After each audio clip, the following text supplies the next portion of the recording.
Hey everybody, welcome back to episode 3 of 1110 Belt. Still working on the 6.4 Hemi. Right now what we're going to do is we're going to be prepping the block for the pistons. All we're going to be doing is honing the cylinders out. We're not going to be doing any type of machine work. Not punching it over, we're not doing anything like that. It's just going to be a stock bore, stock stroke.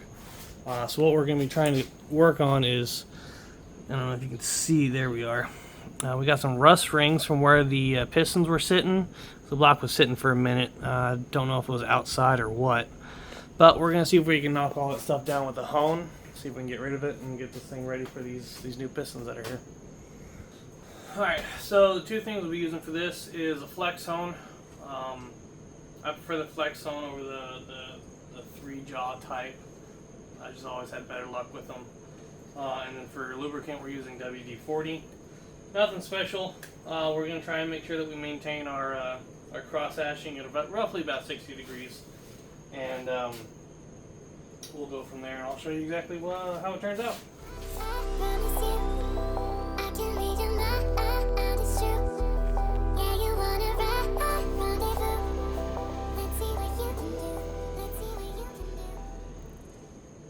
Yeah, that's looking pretty good. I think this will clean up nicely. It'll look just dandy. Cool.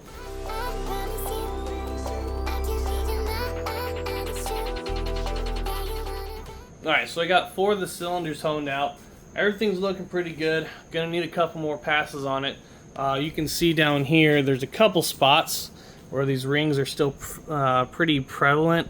I can't feel them with the finger or the fingernail or even a pick, but obviously you can still tell that they are there. So like I said, I'm going to take a few more passes and we'll get it back after it here in just a second. Alright, so we got all the cylinders honed out. Everything for the most part looks really good. There's a few spots in there that I'm not even going to worry about because you can't feel them with the fingernail or with a pick. So I'm just going to call it a day and we're going to send it. Same thing on this side, there's a spot or two. But overall everything looks really good. Everything looks really nice. Got the good cross hatching in there. And we're just going to leave it as is.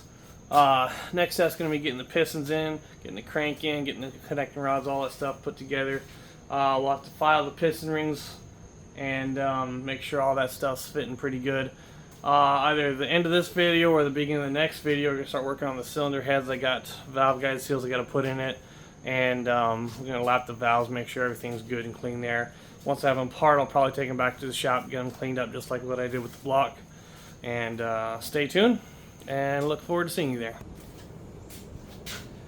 Alright, so pistons just came in for the 392. Super pumped. So let's see what they look like. Oh, heck yeah. Alright, so we got an instruction manual here. Most importantly, we have stickers. Stickers are the most important part of the box. If I didn't get stickers, I'd have to send it back. Alrighty. Piston to head clearance. Alright, so nothing important in there. Look at that. That's a good looking piston right there.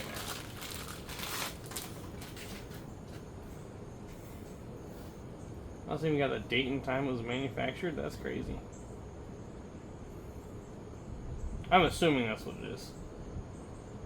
Alright, so nice thing about these pistons, got this little raised area right here which is supposed to bump up the compression ratio. And much thicker lands versus the stock pistons. That's the biggest problem with the Hemi stock pistons, is if you want to make any kind of power out of them, these lands right here, they'll break, locking up the piston rings, and you lock up your motor. And that's why we're going with aftermarket pistons. Let's see what else is in here. That's pretty light. What's that? Alright, so those are piston rings. Looks like we got our oil support rings right there. And then we got our compression rings. And the oil scraper rings. Cool. More instructions on it there on how to do that. And gapping instructions. I guess that'll be the first thing we're going to do is start gapping rings. So I'll go ahead and pull all these out and set those aside. That's a heavier box. Circlips and pins. Okay, so this is the wrist pins. So it comes with new wrist pins. Oh, that's a sealed package right there. Okay, cool. So I'm just wrapped up. And they're little C-clips. We'll save those for later.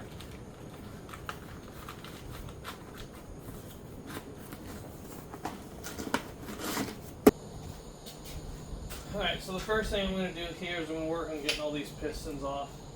I'm not planning on reusing them. I'm probably just going to tossing them. So I'm going to go ahead and get these off, get the new ones on.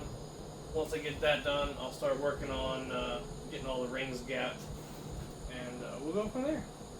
I'm just going to set up a time lapse for this part.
Alright, so I got all the pistons on. The last thing I gotta do is put that final little C-clip. So what I'm gonna do is move over to my roll cart because it's a lot taller and I'm not hurting my back over there.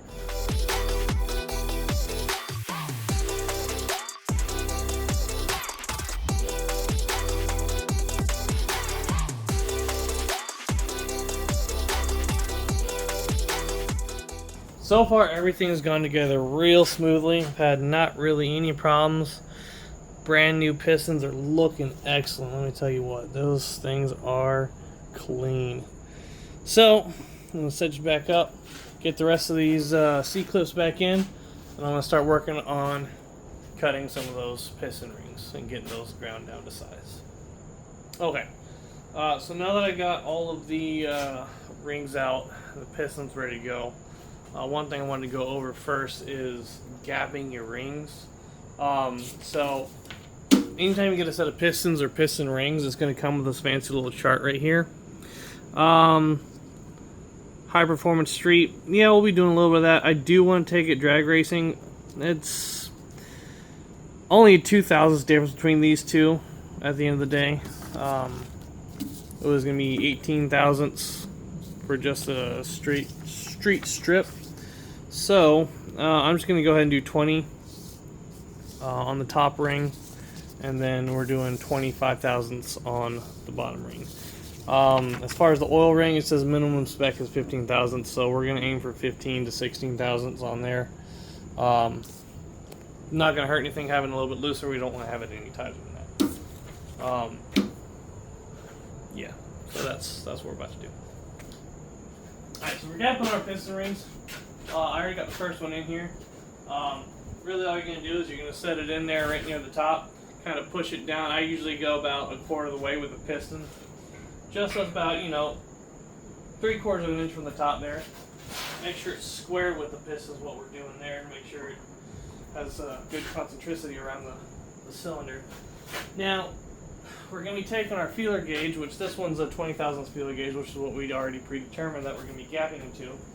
I'm just going to run it through that little slot. I'll get you a better shot of this here in a second. On this one right now, it's already touching, so I'm not even going to bother showing you because I can't even fit nothing in there. So, we're going to gap the rings. First thing you got to do, a lot of people do this a lot of different ways. I have used hand files before. It's a very tedious thing to do. Hated it, don't recommend it. I've also seen people use angle grinders.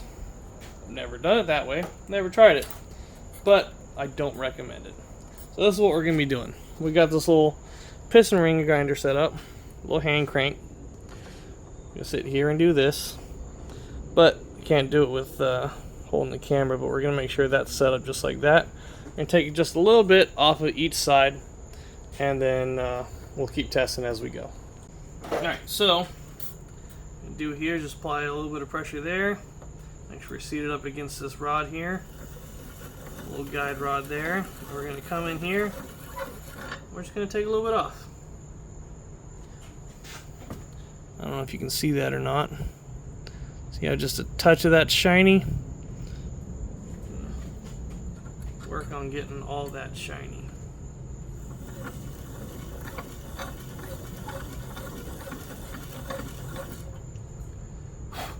Alright, so now we got the piston ring in there. We got a little bit of it ground down.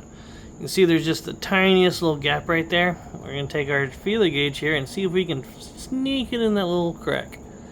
Alright, on this one it's still too small, so we're going to have to take some more off of it.